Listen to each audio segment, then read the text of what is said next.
Hello mga boss and welcome back to my channel. For today's video, so ayan, pag-open natin ngayong umaga, so although na-deads pala yung character natin, is meron tayong nakuhang Serad weapon. Okay, so purple siya guys. So first time in a row, ayan, so punong-puno na pala tayo. Okay, ayan, so almost 2 months na before tayo ulit nakakuha ng weapon. And then, kung i-check natin dito sa Lord 9 next market mga boss, isang Serad staff so far is 200 PHP lang. So, hindi na masama yun. Ipopost na rin natin yan. So, yan, not a praise of 392. Parang ganun mga boss. So, nasa inyo kung worth it bang ibenta sa next market or ibenta na lang sa marketplace mga boss. Okay? So, yan, nakakuha tayo. Siyempre, ang gagawin natin ngayon is i-dismantle natin yung mga blue. Okay? So, quick add muna natin yung mga blue natin. So, dismantle natin sila. So, 3,000. So, hindi na tayo makapag-quick add ng weapon. Okay. So, ayan. Dami nating na farm. So, dismantle natin ulit mga boss. And then, bago nyo i-dismantle yung mga purple, so, check muna natin kung nakakabenta pa ba yung, ayan. So, cancel na natin to siguro to mga boss. So, cancel na natin. And then, magre-reprice tayo. Sobrang dami niyan. Okay. So, punta tayo sa ating inventory. And then, check natin kung magkano pa ba isa. So, 58. So, hindi na to pwede. No? 58. This one, 53. Okay, so this one is 58. Siguro this one.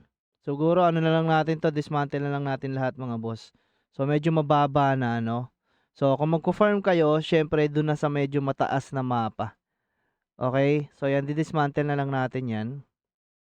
So dismantle natin ulit itong mga purple kasi medyo mababa na yung price nila. So although pwede pa naman no, pero wala nang bibili niyan siguro mga boss. So may baba na sila. Siguro mga nakaano na, nakatapos na ng codex nila mga boss. So dismantle na natin 'yan. So okay naman. So 13k or 15k 'yan mga boss. Okay. So 'yan, meron na naman tayong pwedeng ibenta na temporal piece. Okay, so pwede tayo siguro T4 or T3. Ayan, siguro ilan 'yan. T3 chess 4. Okay, di na masama kung 200 to 300 isa mga boss. Okay, so craft natin. Ayan, so meron tayong apat na 3T3, okay?